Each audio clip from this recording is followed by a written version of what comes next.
Keturah was Abraham's wife after Sarah's death, mentioned only briefly in the book of Genesis. Yet her story has quietly slipped through the cracks of history. Most people know Sarah, the wife of promise. Some remember Hagar, the mother of Ishmael.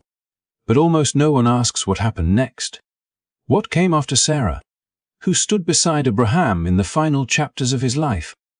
Hidden in just a few verses of Scripture is a woman whose legacy stretches far beyond what most readers ever imagine. Her name was Keturah. She did not receive long speeches, dramatic conflicts, or detailed genealogies. And yet, through her, Abraham became not just the father of Israel, but the father of nations in a much broader sense. 6 sons were born from this union, sons whose descendants would spread across deserts, build trade routes, shape cultures, and influence the ancient world for centuries. Then, is Keturah almost never talked about? Why does her story feel incomplete? As if something important was left unsaid? Was she simply a footnote in Abraham's life, or was she part of a much larger design, hidden in plain sight? In this story, we will uncover who Keturah really was, where she may have come from, and how her children became founders of peoples whose influence can still be felt today. This is not just a forgotten chapter of biblical history. It is a missing piece of Abraham's legacy, one that challenges what we think we know about God's promises and who they were meant for. If you are ready to explore the stories the Bible mentions only in passing, make sure to like this video, subscribe to the channel, and turn on notifications so you do not miss future episodes. Let us begin uncovering the truth behind Abraham's forgotten wife and the descendants' history almost forgot. As we continue this story, the figure of Keturah becomes clearer not through long speeches or dramatic scenes, but through quiet clues scattered across Scripture and preserved in later traditions. The Bible tells us very little about where she came from, yet the context surrounding Abraham's life offers subtle hints that invite deeper reflection. Abraham did not live in isolation.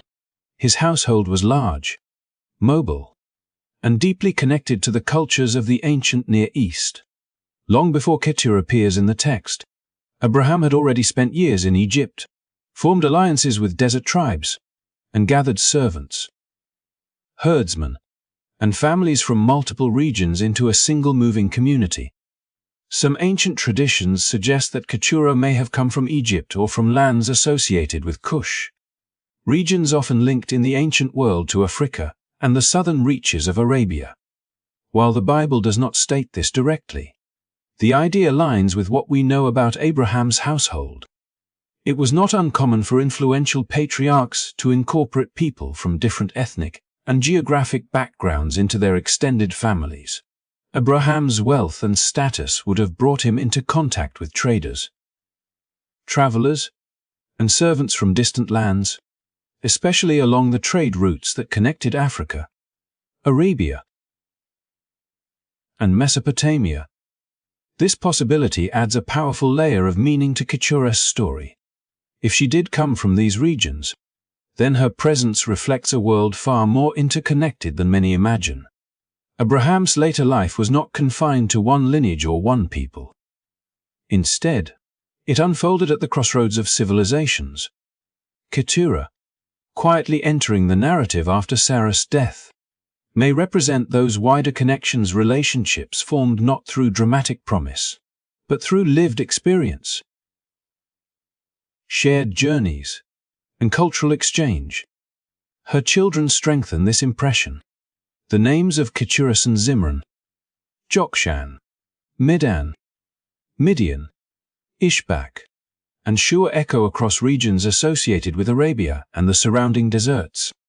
Later biblical passages and historical references connect some of these names to tribes known for trade, metalwork, spices, and long-distance travel.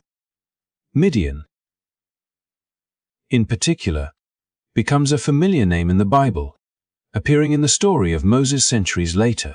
These were not obscure groups living on the margins of history. They were active participants in the economic and cultural networks of the ancient world.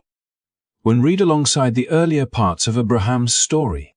This detail feels intentional rather than accidental. God's promise to Abraham was never limited to a single family line. From the beginning, he was told that he would become the father of many nations.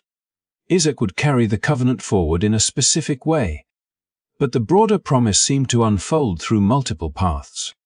Keturah and her sons fit into this larger pattern, embodying the idea that Abraham's legacy would stretch far beyond one land or one people. Later Jewish and Islamic traditions expand on this theme, sometimes portraying Keturah as a woman of wisdom and spiritual awareness, not merely a secondary figure in Abraham's life. While these traditions differ in details, they share a common impulse: to make sense of why this woman appears at such a significant moment, and why her descendants matter. Even in silence, the text seems to suggest that her role was meaningful, her presence deliberate. Seen this way, Keturah is no longer a shadow at the edge of the story. She becomes a bridge between worlds, linking Abraham's household to Africa, Arabia, and the vast desert cultures beyond. Her story reminds us that biblical history is not only about what is said loudly, but also about what is preserved quietly. Sometimes, the most far-reaching legacies begin with a name mentioned only once, and a lineage that history almost overlooked, yet never truly erased. From this quiet union between Abraham and Keturah came 6 sons, and with them, a legacy that unfolded far beyond the tents of one aging patriarch. Their names appear briefly in Genesis: Zimran, Jokshan, Midian, Ishbak, and Shua, listed without commentary, as if the reader is expected to move on without asking questions. Yet when these names are placed alongside the broader story we have been unfolding, they begin to feel less like footnotes and more like signposts pointing toward a much wider horizon. Abraham, now in the later years of his life, had already seen the promise to Isaac secured. The covenant line was clear, yet his story was not finished. Through Keturah, Abraham became the father of additional peoples, not heirs of the covenant in the same sense as Isaac, but heirs of something equally significant: expansion, movement, and influence across the ancient world. These sons were not destined to remain within one household. Scripture tells us that Abraham sent them eastward, away from Isaac, carrying gifts and blessings into lands that stretched toward Arabia and beyond. This was not exile, but intention, a deliberate spreading outward that mirrored the original promise that Abraham's descendants would become many nations. Each son's name carries echoes of regions and tribes that would later emerge across desert trade routes and frontier lands. Zimran and Jokshan are associated in later traditions with peoples connected to incense trade and caravan routes, linking them to the lifeblood of the ancient economy. Midian and Midian evoke territories known for mobility, survival in harsh landscapes, and cultural exchange between settled societies and nomadic life. Among them, Midian stands out most clearly, reappearing generations later as a recognizable people with distinct leaders, customs, and spiritual traditions. When Moses fled Egypt, it was among the Midianites that he found refuge, married, and learned to shepherd in the wilderness. An indirect but powerful reminder that Keturah's lineage continued to shape the biblical narrative long after Abraham's death. Ishbak and Shua, though less clearly traced in later texts, fit the same pattern of dispersal.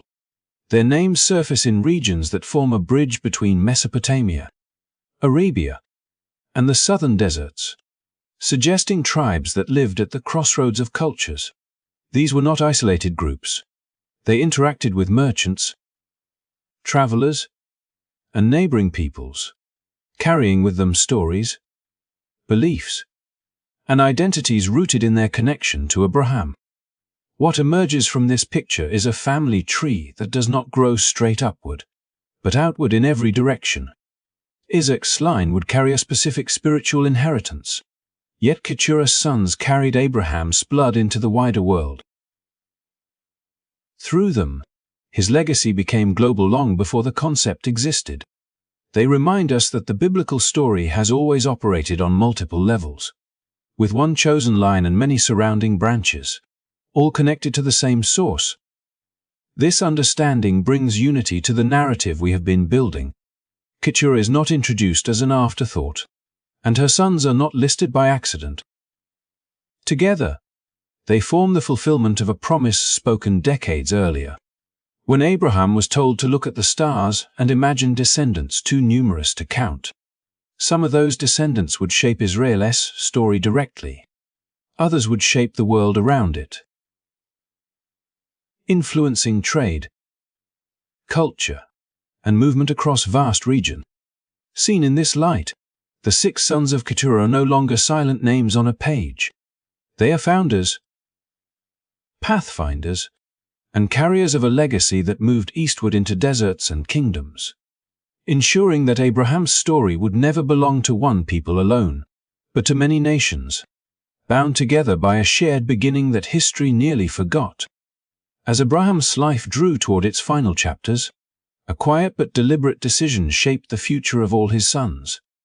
The book of Genesis tells us that he gave gifts to the sons born to him through Keturah, and then sent them eastward, away from Isaac, who remained the heir of the covenant promise.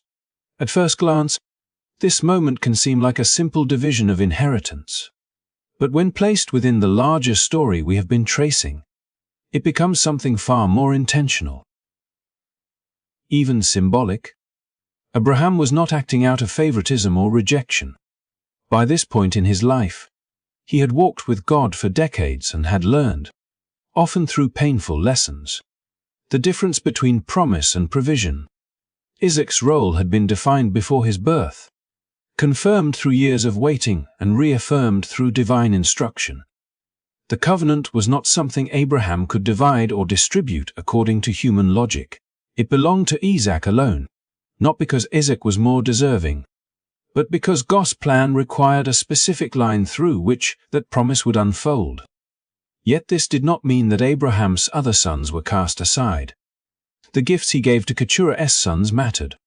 In the ancient world, such gifts were not symbolic gestures. They were tangible resources that enabled independence, survival, and influence. Livestock, wealth, and knowledge passed from father to son formed the foundation of new tribes. By sending them eastward with these blessings, Abraham was not diminishing their importance. He was preparing them to become founders in their own right, establishing peoples who would flourish beyond the borders of the covenant line. The direction itself carries meaning. To be sent eastward was to move into regions of deserts, trade routes, and cultural crossroads. These were lands of movement rather than settlement, where adaptability and resilience mattered more than fixed inheritance. Keturah's sons were positioned to thrive in such spaces, becoming traders, leaders, and intermediaries between civilizations. Their future was not tied to one land or one altar, but to the vast and shifting world beyond Abraham's tents. This moment also reflects a pattern seen throughout the biblical story. God's purposes often unfold through separation without hostility, distinction without erasure. Isaac's inheritance was spiritual and covenantal, rooted in a promise that would shape Israel's identity. The inheritance of Keturah's sons was expansive and worldly, tied to growth, movement, and influence across regions that Israel itself would later encounter.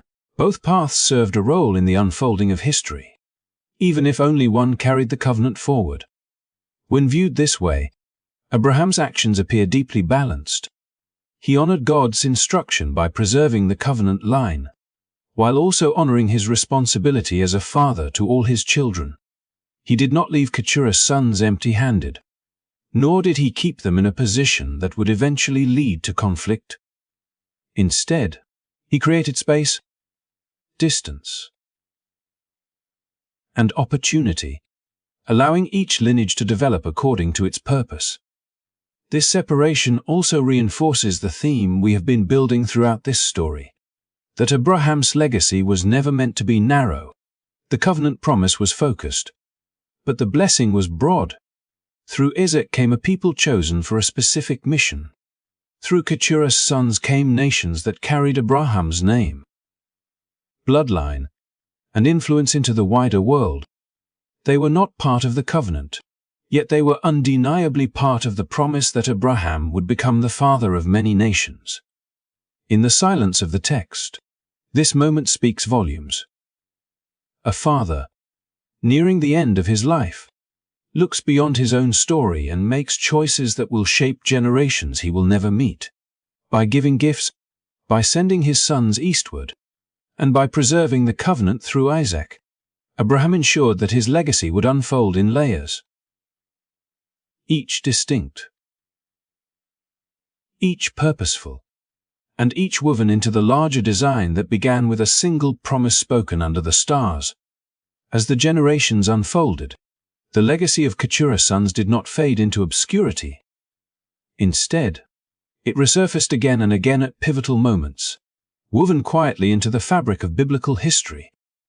Though they stood outside the covenant line carried through Isaac, their descendants moved through the same landscapes, influenced the same regions, and crossed paths with figures who would later shape the story of Israel itself.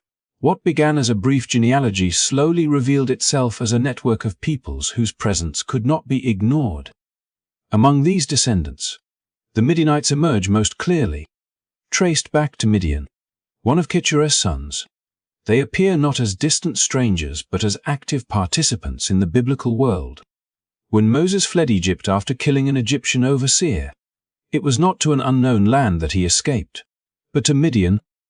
There, among a people descended from Abraham himself, Moses found refuge, work, and eventually family. He married into a Midianite household and spent years tending flocks in the wilderness, learning patience, leadership, and survival. These years would later shape the man who would lead Israel out of Egypt. The influence of Keturah's lineage, therefore, was not abstract. It directly touched the life of one of the most central figures in biblical history. Beyond Midian, other branches of Keturah's descendants appear along ancient trade routes that connected Africa, Arabia, and the Near East. Names such as Sheba and Dedan echo through scripture as symbols of wealth, commerce, and long-distance exchange.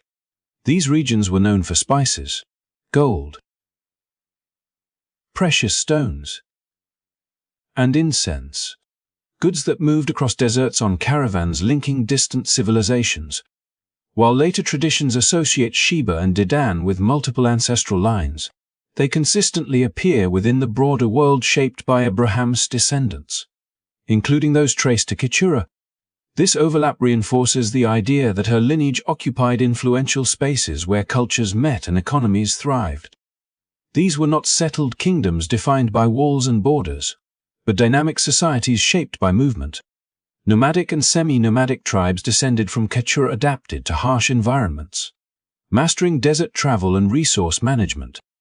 Their mobility gave them power of a different kind, allowing them to control routes, broker exchanges, and influence regions far larger than their numbers might suggest.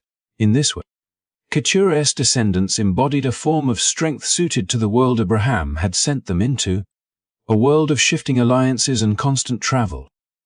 This broader influence adds depth to the pattern we have been tracing. Abraham's decision to send Keturah's sons eastward did not push them to the margins of history. Instead, it positioned them at its crossroads. They became neighbors, rivals, and sometimes allies to later biblical figures, shaping the context in which Israel's story unfolded.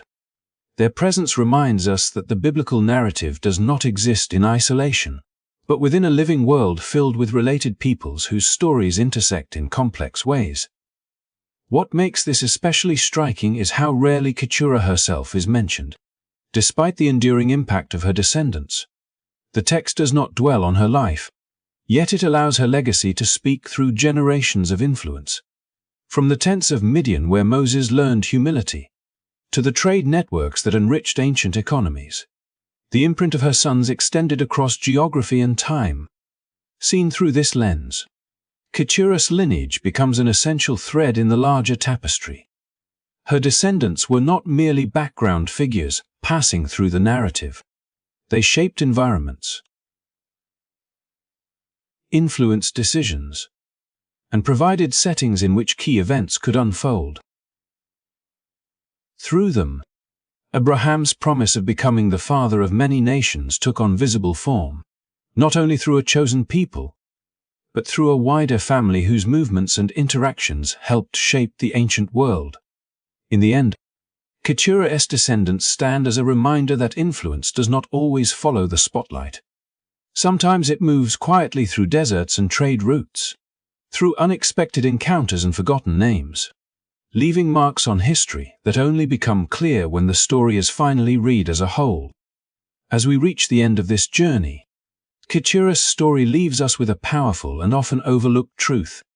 God's promise to Abraham was never small, never narrow, and never limited to a single outcome. When Abraham was told that he would become the father of many nations, the fulfillment of that promise unfolded in layers, across generations, and through people whose names history almost allowed to fade. Keturah stands as a living reminder that God's purposes move far beyond what is immediately visible or celebrated. Through Isaac, the covenant promise took shape in a focused and unmistakable way, forming the spiritual backbone of Israel's story. Yet alongside that covenant ran a wider current, one that carried Abraham's legacy into deserts, trade routes, and distant regions through the descendants of Keturah. Her sons and their children shaped cultures, influenced economies, and intersected with key moments in biblical history, not as outsiders, but as part of the same extended family. This was not a deviation from God's plan, but an expansion of it. Keturah's presence in the narrative challenges how we read Scripture. It invites us to look beyond the most familiar names and ask what other stories are quietly embedded between the lines. Her brief mention does not signal insignificance. Instead, it reflects how often influence works in subtle ways, shaping the world from the edges rather than the center. Through her, Abraham's story became global long before borders and nations were clearly defined, reaching into Africa, Arabia, and beyond. In this light, the title Father of Many Nations takes on fuller meaning. It is not only about ancestry, but about impact. Abraham's legacy flowed through multiple streams, each serving a different purpose, each fulfilling a different aspect of the same promise. Keturah and her descendants remind us that God's faithfulness is not confined to the most visible path, and that those who seem forgotten often carry a legacy far greater than they realize. This story also speaks to the present. It reminds us that history, faith, and identity are rarely as simple as they appear. There are always voices left unheard and chapters left unexplored. By returning to figures like Keturah, we gain a richer, more complete understanding of the biblical world and of the promises that shaped it. What once looked like a footnote becomes a testament to how expansive and intentional God's design truly was. Thank you for spending this time exploring a forgotten chapter of Abraham's story. If you found this journey meaningful, please like the video and subscribe to the channel for more stories that uncover the deeper layers of history and Scripture.